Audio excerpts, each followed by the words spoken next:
আরে খরগোশ ভাই, তুমি কই যাচ্ছ? এই তো একটু বনের ভিতরে যাচ্ছি, একটু দরকার আছে। কেন, তুমি জানো না আজকে রাজামশাই আমাদের সবাইকে ডাকছে? জরুরি তলব হবে নাকি? চলো চলো যাই, আমিও যাচ্ছি সেখানে। হ্যাঁ ঠিক আছে, তাহলে চলো যাই।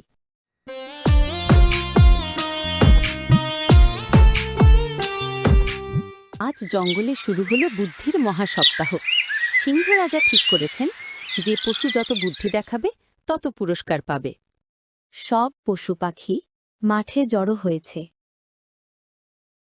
এই যে আমার সকল বন্ধুরা, তোমরা সবাই শোনো, আজ থেকে প্রতিদিন তোমাদের সবাইকে আলাদা আলাদা কাজ দেওয়া হবে, আর প্রত্যেক কাজের ভেতরে থাকবে একটা করে বুদ্ধির পরীক্ষা। এই কাজের ভিতরে যে সঠিক বুদ্ধি দিয়ে কাজ সম্পূর্ণ করতে পারবে তার জন্যে আছে পুরস্কার। সবাই প্রস্তুত থাকো? হ্যাঁ রাজামশাই, আমরা সবাই প্রস্তুত।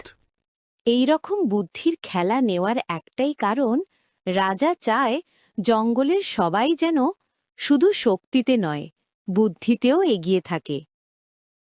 সবাই নদীর কাছে এলো।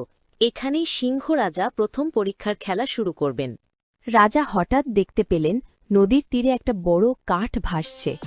সেটা দেখে রাজার মাথায় একটা বুদ্ধি এলো। তারপর রাজা সবাইকে বলল, তোমরা সবাই শুনো, তোমাদের কাজ হলো, আমাদের সামনে একটা নদী আছে, তোমরা সবাই নদীর ওই পারে যাবা, কিন্তু কেউ ভিজতে পারবে না। রাজার কথা শুনে সবাই চিন্তায় পড়ে যায়। কাজটি দলগত বুদ্ধি দেখার জন্য রাজা আসলে দেখতে চান তাদের বুদ্ধি কিরকম। তারা কি কাঠে উঠে নদী পার হবে নাকি সাঁতার কেটে? আমি পারবো, আমি দোল খেয়ে খেয়ে চলে যাব, হা হা হা। কিন্তু নদীর ওপরে গাছপালা কই পাবি যে? আমি সবাইকে আমার পিঠে উঠিয়ে নেব, তারপর নদীর ওই পারে নিয়ে যাব। কিন্তু নদীর যে গভীর, আমি তো তলিয়ে যাব। তোমরা সবাই চুপ করো, একটাও তো কাজের বুদ্ধি বের করতে পারো না।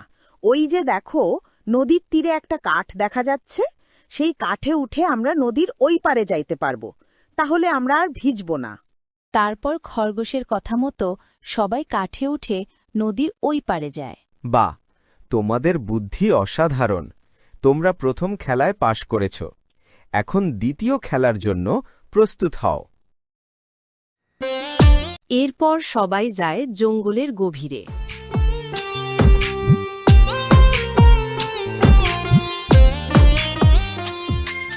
যেখানে মাটিতে একটি বিশাল গোল আকৃতির গর্ত দেখতে পেল। সবাই সেখানে দাঁড়াল। আচ্ছা সবাই বলো তো দেখি, এই গর্তের কারণ কি? যে সঠিক বলতে পারবে তাকে আজকের পুরস্কার দেওয়া হবে। রাজামশাই, এখানে নিশ্চয়ই হাতি পড়ে গিয়েছিল। ধুর বেড়া, আমি আবার কখন পড়ে গেলাম? আমি তো এখানে। একটি ছোট কাঠবিড়ালি এগিয়ে এসে গর্তের চারদিক দেখল। রাজামশাই, এই গর্তের চারপাশে ফাটল ধরছে, গাছগুলোর পাতাও নুয়ে পড়েছে। আমি নিশ্চিত এটা ভূমিকম্পের গর্ত। খরগোশের কথা শুনে সবাই অবাক হয়ে তাকিয়ে থাকে। বাহ বাহ, অসাধারণ, একদম ঠিক। খরগোশকে দেখে তোমরা কিছু শিখো কিভাবে বুদ্ধি খাটাতে হয়। এবার রাজা সবাইকে নিয়ে যান একটা খোলা মাঠে, যেখানে আছে 3টে গাছ, একটা বড়, একটা মাঝারি, একটা ছোট। তোমরা সবাই শুনো, ওই সামনে 3টি গাছ দেখতে পারতেছ? এই 3 গাছে 3 রকমের মিষ্টি ফল আছে। তোমাদের কাজ হলো তোমরা ওখানটার সবচেয়ে মিষ্টি ফল খুঁজে বের করতে হবে। কিন্তু একটা গাছে নকল ফল আছে, সেটা নেওয়া যাবে না। রাজার এই কথা শুনে কেউই বুঝতে পারল না যে কোন গাছে নকল ফল আছে। সবাই এটি নিয়ে নিজে নিজে তর্ক করা শুরু করল। আমি বলছি, ওই মাঝখানের গাছটায় আসল ফল। না না, ওই কোনার গাছটাই আসল ফল। সবাই তর্কে ব্যস্ত। হঠাৎ সেখান থেকে খরগোশ দৌড়ে গাছের কাছে গিয়ে ঘ্রাণ নিল এবং বুঝতে পারল কোনটা আসল ফলের গাছ। তারপর রাজাকে এবং সবাইকে গিয়ে বলে যে কোনটা আসল আর নকল ফল। তারপর সবাই গাছের কাছে এসে পরীক্ষা করে দেখে, ঠিকই তো, প্রথম গাছের ফল সবচেয়ে মিষ্টি। দেখলে তো বন্ধুরা, চোখ নয়, মাথা ব্যবহার করতে হয়, তাহলে সত্যি তা বোঝা যায়। এইভাবে খরগোশও দেখিয়ে দিল, অযথা তর্ক না, বুদ্ধি খাটালে আসল রহস্য বের করা সম্ভব।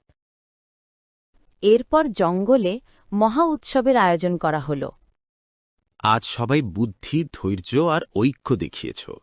শরীর যত শক্তই হোক, বুদ্ধি ছাড়া কিছুই সম্ভব নয়।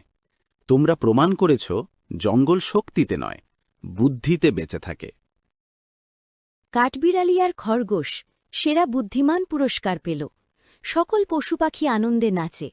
এভাবেই বুদ্ধির মহাসপ্তাহ শেষে শৃঙ্গরাজার জঙ্গল নতুনভাবে জীবন্ত হয়ে ওঠে।